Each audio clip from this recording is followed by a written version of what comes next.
அதான் பகவான் எங்க இருக்கா? பகவானா 8 நாள் ஆச்சு. படியலாக்க போன பகவான் நான் இன்னும் பார்க்கல. பொய் சொல்லாத.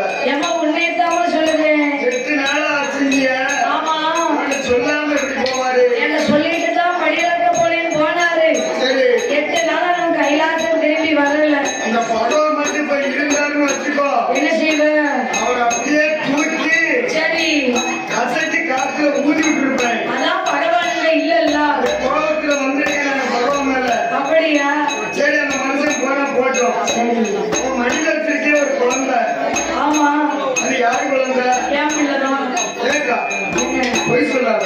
உண்மையத்தான் சொல்ல என் குழந்தை யாரு குழந்தை? என் குழந்தைதான்.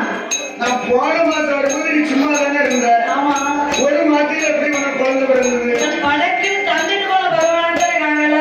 அவன் ஒரு சாப்டர் வச்சிருக்காரு தூக்கி உனக்கு காலம் இருக்கு. ஏமா சாதாரண பெண்கள் தான் 10 மாதம் 300 நாள் சுமக்கணும். சரி பகவான் நினைச்சாருன்னா உடனே எனக்கு பிள்ளை தருவார். கொடுப்பாரு தூக்கிட்டு கொடுப்பாரு. அதெல்லாம் விட்டு சரி இது உன் குழந்தை இல்லைங்க. என் பிள்ளைதாங்க. உன் பிள்ளை இல்லைங்க. என் பிள்ளைதாங்க. அப்ப உன் பிள்ளை தானே? என் பிள்ளைதான். அக்கா பிள்ளை தங்கச்சி பிள்ளை. தங்கச்சி பிள்ளை அக்கா பிள்ளை. அக்கா பிள்ளை தங்கச்சி பிள்ளை. குழந்தை கூட ஒரு முத்தம் கொடுத்துருக்காரு. சரி